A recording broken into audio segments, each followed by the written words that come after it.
Welcome back. Bombshell news out of Orlando tonight in what looks like another black eye for the FBI.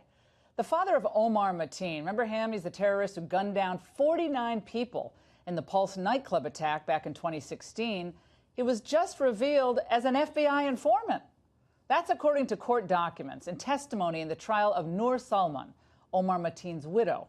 Authorities killed Mateen on the night of the attack, but his widow is facing federal charges for obstruction of justice and aiding and abetting her husband. Remember, she dropped him off that night. At the trial today, an FBI special agent testified that Omar's father, Sadiq Mateen, was an FBI informant for more than a decade prior to the Pulse nightclub attack.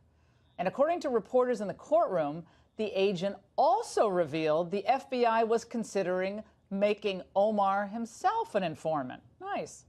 This despite the fact that the agency knew Omar had previously spoken out to friends and associates about having ties to terrorist organizations. It was all a joke, I'm sure. For more on this incredible story, let's go to former LAPD detective Mark Fuhrman and Terry Turchie, who formerly worked in FBI counterterror, and describing both of you gentlemen in that those bland terms don't really capture it. But I've got to say, when I saw this cross, I thought of both of you saying, we've got to get you both on tonight. Terry, let's start with you. How is it that we're just learning now about Omar Mateen? We had kind of not heard much about him in the aftermath of the attack, but now we learn his father was an informant, and then they thought about actually recruiting Omar himself, but then they also found out about these musings about his connection to terrorist organizations.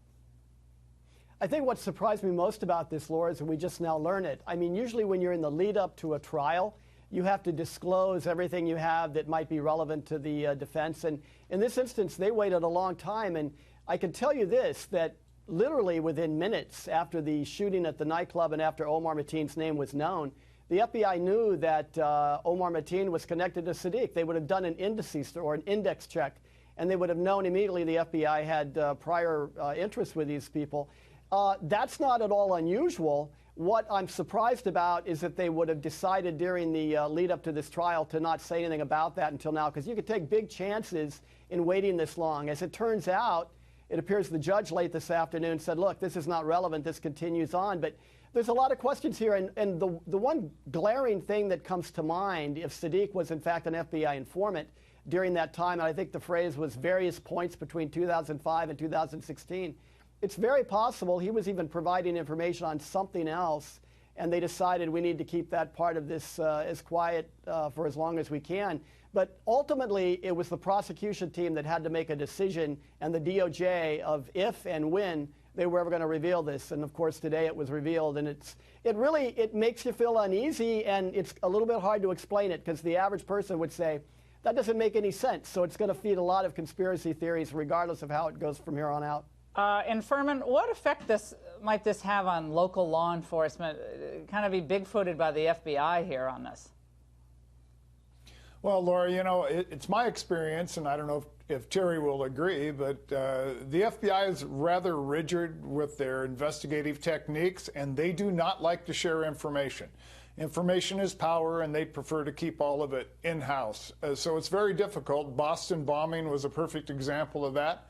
They don't want to share information with metropolitan police departments, no matter if it's a specialized unit or not. But I look at this situation, and the first question I have is, he was an informant for what? And they're trying to recruit Omar for what reason? So it's obvious that the FBI felt that Omar did have a connection to terrorism, and that he could possibly, if they could flip him, give them information that they could otherwise not obtain. So not revealing this would be obvious, because they don't know if they made a mistake or not, but they'd rather play it safe. Yeah, I want to play for you, Terry, a soundbite from Director Comey, of course, June 13th, 2016, about this matter. Let's watch.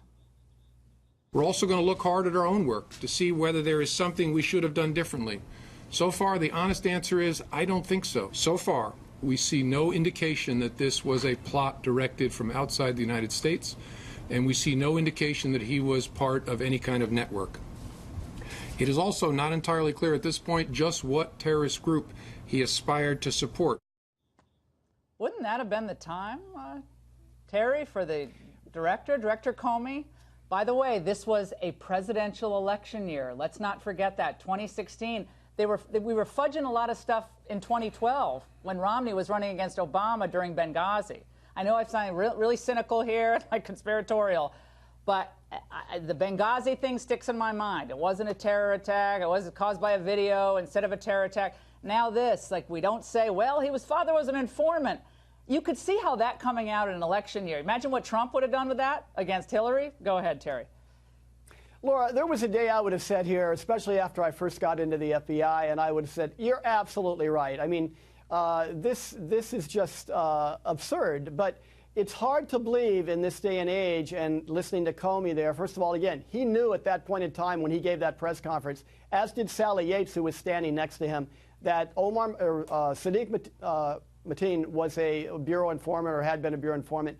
I don't know why they chose not to say anything about that then, but I believe that they'd already made a judgment that there's some reason that we can't bring this up, we can't front this yet. We're going to wait and let the prosecutors figure it all out when we get closer to trial. I fronted one of those possible reasons. Maybe he was reporting on something else. To go back to something Mark said, and I do agree with him, in national security cases, and especially since 9/11, but really this goes all the way back to the days after Watergate and the hearings, and then FISA, which of course we're talking about all the time now. The FBI changed. It changed dramatically in dealing with national security issues and domestic terrorism. And we are still now, I think, in my opinion, paying a price for guidelines that aren't keeping up with what we're now facing. All right, Mark, really quickly, close it out. Well, you know, when I listen to Terry talk, and he's an FBI agent, the thing that FBI Director Comey was commenting on is it's interesting that he is sure that they were not involved in a network, but the network lives inside the brains of these terrorists. And, you know, it's been 17 years since 9/11. I think they've figured out how to not get on the radar a very large percentage of the time to actually still have contacts and still be part of a terrorist network. All right, guys, fantastic segment, as always, with both of you.